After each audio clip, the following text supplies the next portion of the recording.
The words detonated like a bomb wrapped in silk. I've decided to start a new life without you. They hung suspended in the crystalline air of the upscale restaurant, where 200 guests had gathered to witness my daughter's triumph, her college graduation. Marcus, my husband of 28 years, stood with his champagne glass still raised in a gesture of absolute mockery, his announcement obliterating the toast he was meant to deliver to Amelia's stellar academic achievements. The clink of silverware fractured the silence. Conversations died mid-breath. 100 eyes ricocheted between Marcus and me with predatory intensity, ravenous for my destruction, salivating for tears and hysteria and the kind of public breakdown that would fuel dinner table gossip for years. They wanted a performance. They wanted me to shatter. Instead, I smiled. "Congratulations on your honesty," I said, my voice steady as steel. "My name is Victoria Ashford.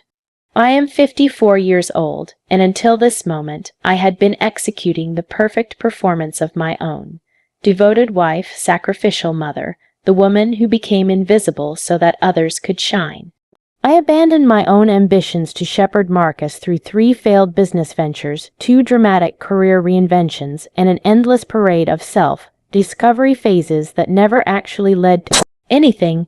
I transformed myself into the architect of our daughter Amelia's brilliance, pouring every ounce of my intelligence and resilience into building the life everyone expected from me.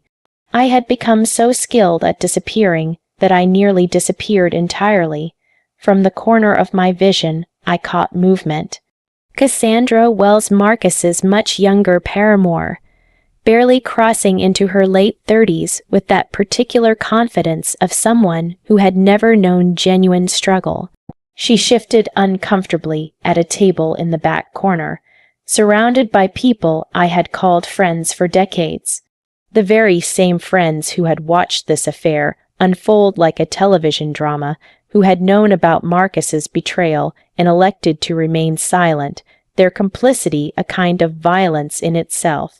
This Cassandra, who I had personally mentored on her career trajectory, who had called me seeking advice at midnight, who had eaten Christmas dinner at my table. With practiced composure forged through years of holding myself together while others fell apart, I reached into my handbag and retrieved a sealed envelope, cream-colored, pristine, weighted with consequence. I placed it beside Marcus's plate with deliberate care. "What is this?" he asked, his triumphant expression fracturing at the edges. "Something for you to read later," I replied, keeping my voice measured, impenetrable. I turned to Amelia, whose face had drained of all color. I kissed her cheek, a gesture of defiance and love in equal measure. "I am so proud of you, sweetheart. This day still belongs to you." Then I stood, smoothed my dress with methodical precision, and addressed our paralyzed audience with the quiet authority of someone who had nothing left to lose. "Please enjoy your meal. I wish you all a lovely afternoon." I walked toward the exit with my spine unbent, feeling the weight of 100 stairs drilling into my back like lasers.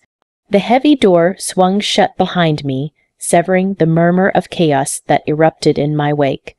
The Augusta summer heat crashed against me like a physical assault, humid and suffocating and absolutely glorious.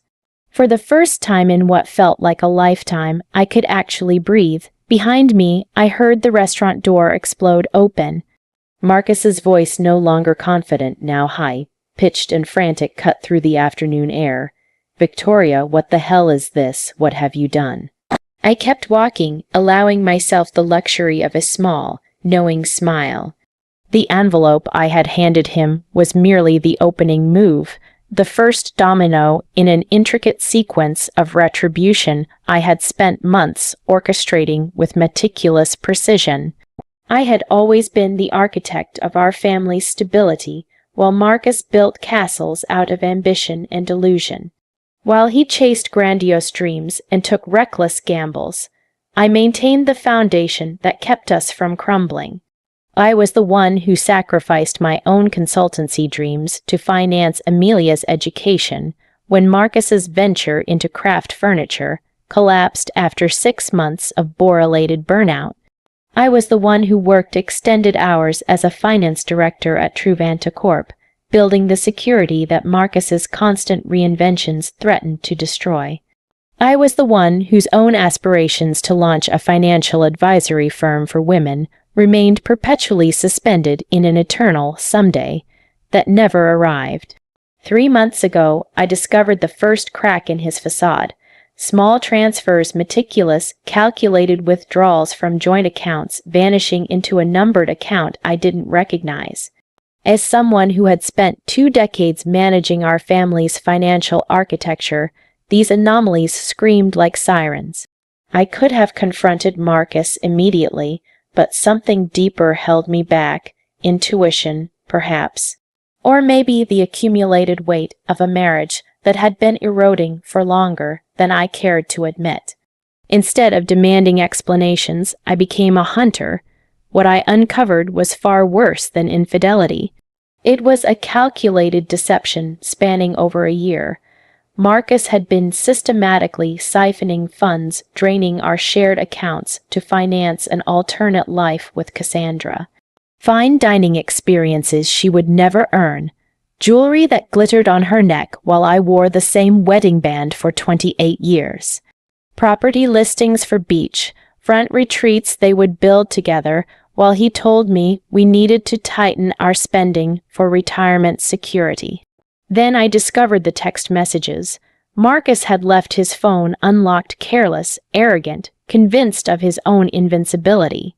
Their conversations read like a script for a second-rate soap opera, messages about liberation and rebirth, messages about finally breaking free from the woman who had built his world, messages chronicling their plans with surgical precision. The announcement would happen at Amelia's graduation celebration, executed in front of our entire social circle for maximum humiliation and impact, a public execution masquerading as a fresh start.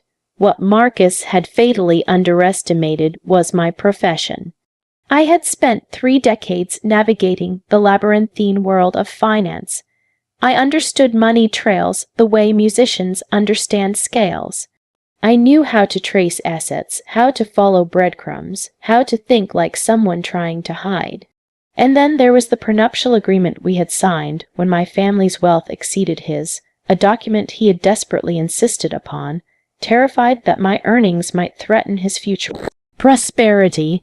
He had been so concerned with protecting himself that he failed to notice the infidelity clause buried within its text, a provision that would ultimately dismantle everything he had constructed.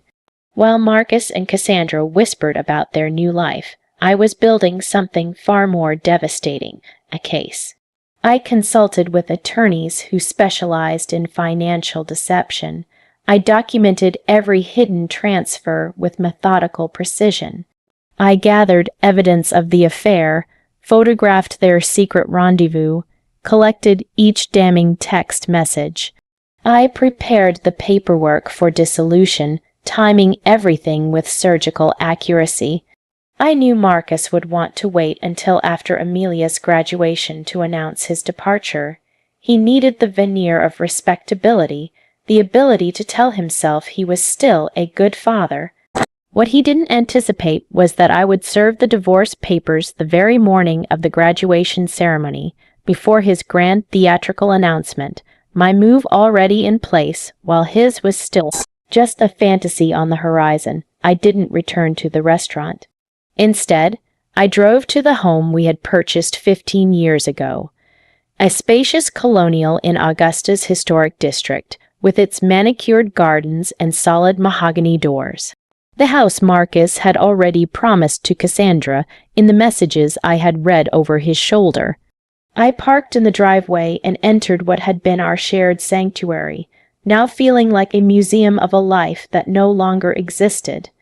Everything remained frozen in time. The family photographs lining the walls captured a version of us that had never truly existed. My father's antique grandfather clock ticked faithfully in the hallway. The worn leather couch where Marcus and I had once sketched dreams together now seemed to mock those long, dead fantasies. The space was identical to yesterday, yet fundamentally transformed. I climbed the stairs to our master bedroom and opened the closet. There, hidden in the back corner like shameful secrets, were Marcus's suitcases already packed, organized, ready for his planned escape tomorrow. I laughed at the predictability of it all. He had always been meticulous about the trivial, while catastrophically careless about everything that mattered. My phone erupted with messages, friends from the restaurant, my daughter, frantic and confused, even Marcus's sister Diana, who had flown in for the graduation. I responded only to Amelia, "I'm okay. This isn't your burden to carry. Enjoy this day. It belongs to you. We'll talk tonight. I love you." I had shielded Amelia from the truth for months, refusing to let her final semester be contaminated by family toxicity. She would be furious that I had kept her in the dark, but eventually she would understand. Amelia carried my practicality combined with her father's magnetic charisma, a potent mixture that had propelled her through college with honors and the kind of resilience that would serve her well in the coming storm. 3 hours later, Marcus's car tore into the driveway with angry aggression. The front door slammed open hard enough to rattle the windows. "Victoria," he roared, his voice echoing through the halls like a wounded animal, "where are you?" I was sitting in the living room, deliberately composed, reviewing documents on my laptop with the focus of a general mapping out a strategic military operation. I closed the computer as he stormed in, his face flushed crimson with rage, the envelope clutched in his hand like a confession he couldn't quite comprehend. "What is the meaning of this?" he demanded, waving the papers with theatrical fury. "You served me with divorce papers today of all days. I thought it aligned nicely with your plans." I replied, my voice steady as winter, "You wanted to start your new life. I'm simply accelerating the process. You had no right to. I had every right." I interrupted, my voice cutting through his protest like a blade. "Just as you had every right to choose Cassandra. We all make choices, Marcus. I've simply chosen mine. The prenup expired years ago," he said, his voice suddenly dripping with false confidence. "Any competent lawyer will tell you. I allowed myself a slow, deliberate smile. Section 12 specifically maintains that the fidelity clause remains binding for the duration of the marriage. Perhaps the lawyer you hastily retained failed to explain that to you. Oh, wait." I paused for effect. "You didn't consult one before making your grand announcement, did you?" The color drained from his face as the full magnitude of his miscalculation crashed down on him. The very prenuptial agreement he had demanded to protect his future was about to become an instrument of his complete financial annihilation. "You can't do this to me," he said, his voice fracturing as he collapsed onto the couch. "We built this life together." I replied, my tone carrying the weight of decades of sacrifice, "And you chose to end it. Just not in the way you planned." His phone buzzed persistently in his pocket. He glanced at it and looked away. Cassandra, undoubtedly panicking about their meticulously orchestrated timeline unraveling in real time. "You've always been calculating, Victoria," he said, attempting a different angle. "But this is cold. This is cruel. What about our 28 years? What about everything we built together?" I studied him, this man I had loved with the intensity of my entire existence. This man who had held my hand through 2 miscarriages, who had surprised me with a Charleston weekend for our 10th anniversary, who had whispered promises under starlight that had turned to ash. When had he become this person, or had he always been this way, and I had simply been too devoted, too committed to the fantasy, too willing to ignore what was plainly visible? "Our history meant everything to me," I said, and I meant every word. "That's precisely why your betrayal destroyed me, not the affair itself. That's a symptom. It's the premeditation, the lies, the strategic manipulation, the casual cruelty disguised as spontaneity." His expression softened for a fraction of a second, perhaps sensing an opening. "Maybe we can fix this," he offered, his voice approaching something resembling contrition. "I made a mistake. People make mistakes. We could try counseling, start over." "This wasn't a mistake, Marcus," I said, my voice hard as diamond. "Mistakes are momentary lapses in judgment. This was a calculated operation spanning over a year. You systematically moved our money. You looked at property. You planned our public humiliation down to the minute you were going to announce our separation in front of everyone we know, ensuring I would look weak, unstable, someone not worth fighting for." His face hardened again, the vulnerability evaporating. I picked up my phone and opened the voice recordings folder. "What are you doing?" he asked, suddenly wary. I pressed play. His own voice filled the room. "After the graduation, I'll tell her it's over. A public setting is better. She won't make a scene in front of everyone." Then Cassandra's voice, "And she has no idea about the money." His voice again, "None. Victoria trusts me completely. That's her weakness." The blood drained from his face like someone had opened a valve. "You recorded our conversations." His voice was barely above a whisper. "Only the ones about your plans to defraud me." I responded calmly. "Not in Georgia. Here we only require one party's consent. And since you were in our home discussing our marital finances, I'm well within my legal rights." He stood suddenly, agitated, unmoored. "I need to make some calls. Your attorney might be a good start," I said, standing to gather my purse. "I'll be staying at Diana's tonight." "Diana's? She wouldn't." "She would, and she is," I said. "She was the one who spotted you and Cassandra together last Christmas. She confronted you privately first. You promised her it was nothing, that you would end it immediately. When you didn't, she came to me, my sister-in-law is understandably upset with you." He muttered something beneath his breath about betrayal. The irony appeared entirely lost on him.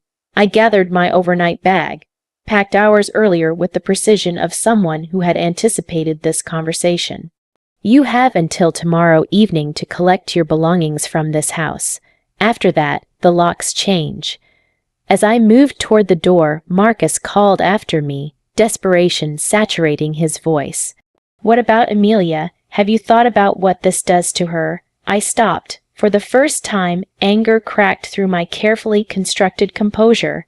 "Don't you dare weaponize our daughter," I said, turning to face him. "You certainly weren't thinking about her when you were planning your beach-front life with Cassandra. You weren't thinking about her when you were stealing from her future. She worked 2 jobs to pay for her textbooks because you said money was tight, while you were buying jewelry for another woman." His phone buzzed. Then again, he looked at the screen and groaned. "Problem?" I asked. "Cassandra is at the apartment. She's already moved her things in." I couldn't suppress my smile. "The apartment you put in both your names, the lease you signed last month. Marcus, I'd suggest you contact the leasing office immediately. That application was flagged for credit issues and never completed." The agent called our home phone to verify information. I handled it myself. I walked out the door, leaving him to confront the first of many cascading consequences he had never seen coming. Diana's home was a charming bungalow across town near the university where she taught literature. When I arrived, she enveloped me in a fierce embrace that felt like armor. "I just heard from Amelia," she said, pulling me inside. "My God, are you okay?" "Better than I expected, honestly." I admitted, following her to the kitchen where an open bottle of wine already sat waiting, as if she had anticipated this exact moment. "I never thought Marcus would be so reckless," Diana said, pouring 2 generous glasses. "The announcement in front of everyone. He's truly lost his mind. He wanted to humiliate me publicly." I explained, accepting the glass. A public rejection, so I couldn't fight back without appearing hysterical, unstable, vindictive. It's a calculated strategy, just not one he thought through. Diana's face darkened. "My brother always did love drama, but this surpasses anything I expected from him." We settled into her sunroom surrounded by potted plants and overflowing bookshelves, the sanctuary of a woman who had chosen independence over compromise. I had occasionally envied Diana's freedom over the years, her ability to build a life entirely on her own terms. "What was in that envelope that made him absolutely lose it?" she asked. I explained the contents, the divorce filing, the evidence of financial deception, the recordings, and most critically, the prenuptial agreement that would strip him of everything he thought he had secured. The prenup, Diana laughed, a sound like breaking glass. I remember when he insisted on it. Father had just given him money for his first business venture, and he was absolutely paranoid about protecting it. The irony is absolutely delicious. My phone rang. "Amelia," I took a steadying breath before answering. "Hi, sweetheart. Mom, I'm coming over to Aunt Diana's," she said, her voice tight with emotion. "I'm already on my way. Dad is telling everyone you've gone insane, that you've been planning this for months. He's saying absolutely horrible things about you." Of course he was. Marcus's primary skill had always been narrative reconstruction, rewriting events to position himself as the wronged party, the victim of someone else's cruelty. "Let him talk," I said. "The truth always emerges eventually." Amelia arrived 20 minutes later in her graduation dress, her makeup smudged from crying, looking suddenly younger than her 22 years. She fell into my arms the way she used to as a child fleeing from nightmares. "Why didn't you tell me?" she asked, her voice breaking.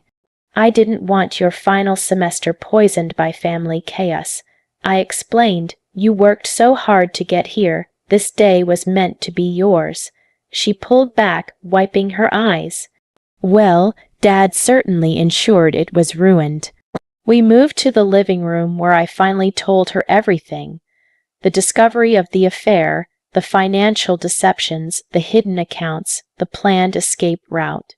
I knew something was wrong with Dad, Amelia admitted quietly. He's been different for months, distracted, always on his phone, but I never imagined. "We rarely want to see the truth about people we love," Diana said gently. My phone buzzed, a text message from Philip Anderson, my attorney. The emergency filing had been approved. The accounts I had identified were now frozen pending the divorce proceedings. Marcus now had only his personal account, enough for immediate living expenses, but nowhere near sufficient for the property acquisitions he had promised Cassandra. I showed the message to Diana and Amelia. "Good," Amelia said firmly. "He deserves it." My daughter's loyalty warmed something inside me, though I needed to be careful not to let anger consume us entirely. "He's still your father," I reminded her gently. "Your relationship with him exists separately from what's happening between us." Amelia shook her head. "Maybe someday, but right now I can't even look at him. He hugged me this morning and told me how proud he was, how proud, all while planning to destroy our family hours later." The doorbell rang, interrupting our conversation. Diana answered it, returning moments later with a troubled expression. "It's Marcus," she said, "and he's not alone." I steeled myself as Diana led Marcus and Cassandra into the living room. Cassandra looked deeply uncomfortable, shifting her weight between her feet, her eyes darting around the space like she was searching for an escape route. She was 37, not quite the trophy wife, but still 17 years my junior, with shoulder-length blonde hair and the kind of confidence that comes from never having faced genuine consequences. Marcus, by contrast, looked absolutely furious. His earlier desperation transformed into something harder and more dangerous. "Victoria, you need to stop this insanity," he demanded, his voice cutting through the room. "Unfreeze the accounts. We can discuss this like rational adults." Amelia stood, positioning herself slightly in front of me. "Maybe you should have tried being rational before announcing to everyone that you were leaving on my graduation day." Marcus's eyes widened as if noticing our daughter for the first time. "Amelia, this doesn't involve you." "Doesn't involve me," she echoed incredulously. You destroyed our family on my graduation day. You humiliated my mother in front of 200 people, and it doesn't involve me. Cassandra touched Marcus's arm. Greg, maybe we should go. He shook her off with aggression. No, I'm not leaving until Victoria agrees to be reasonable about this.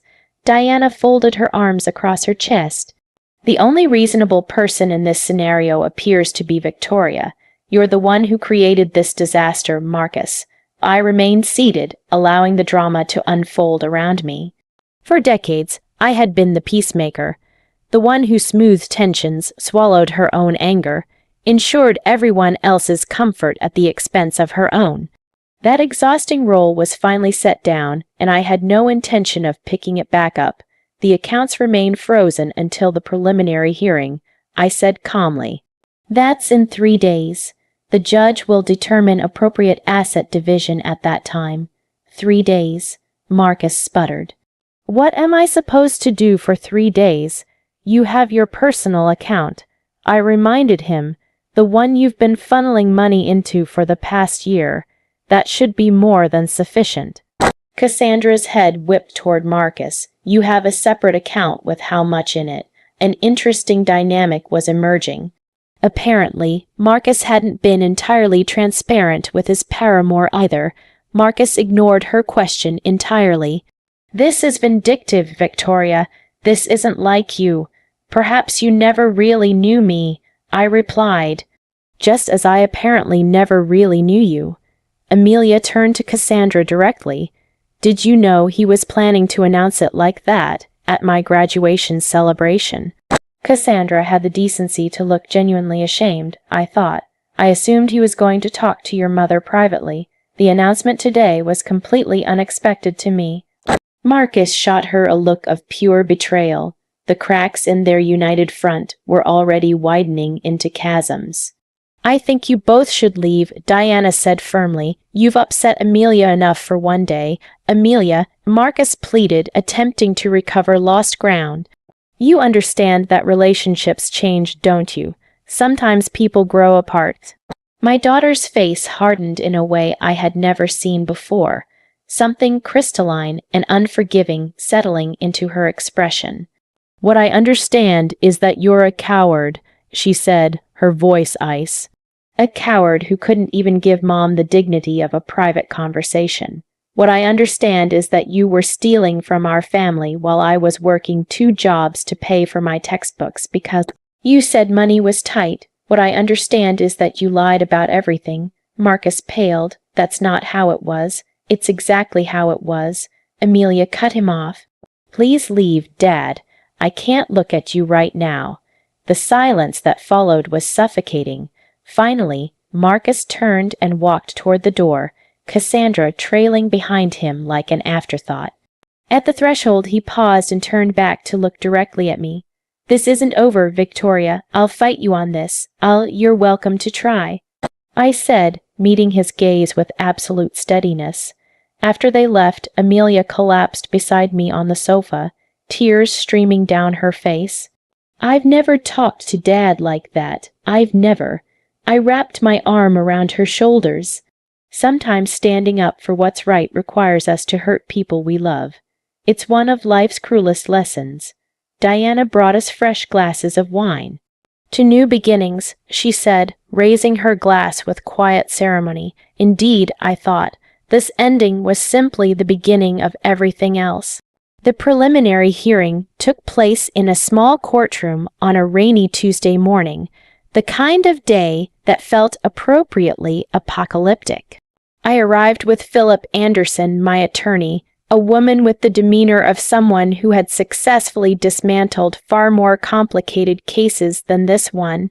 Marcus came with a hastily retained lawyer, a young associate from a corporate firm who clearly had no experience with family matters. His poor representation was yet another consequence of Marcus's rushed planning, his desperation leaving him vulnerable to incompetent counsel. The judge was an older woman with sharp, penetrating eyes and absolutely zero patience for theatrical performance. She reviewed the prenuptial agreement with meticulous care. This document appears to be in proper order. she said, peering over her reading glasses at Marcus's attorney. "Do you intend to contest its validity?" The young lawyer cleared his throat nervously. "Your Honor, we believe the agreement has expired due to the passage of time." The judge's expression became darker. Section 18 clearly states that the duration remains in effect for the term of the marriage plus any subsequent legal proceedings resulting from its dissolution. There is no expiration date indicated anywhere in this document. Furthermore, she continued, shuffling through pages, the evidence of systematic fund transfers appears to violate the financial disclosure requirements detailed in Section 23. She looked up from the documents, her gaze landing directly on Marcus. "I am ruling to maintain the freeze on all joint accounts pending comprehensive financial discovery. Mr. Caldwell's personal account will remain accessible to him for living expenses. The family home will remain in Mrs. Ashford's possession during proceedings, as stipulated in the prenuptial agreement's infidelity clause. This is the court's preliminary ruling, and we will reconvene in 30 days for the full hearing after discovery is complete." Marcus's face flushed a deep, mottled red. "This is outrageous," he muttered loudly enough for the entire courtroom to hear. The judge fixed him with a stern, withering look. "Mr. Caldwell, I strongly suggest you review the agreement you signed more carefully before making any further comments. This court is adjourned." As we left the courtroom, Marcus caught up to me in the hallway, his expression desperate. "Victoria, please, we need to talk about this reasonably. 28 years together has to count for something." "It counted for everything," I replied, my voice carrying the weight of accumulated years, "until you decided it didn't." I walked away, leaving him standing alone in the corridor, the weight of his own choices finally beginning to compress down on him in ways he couldn't escape.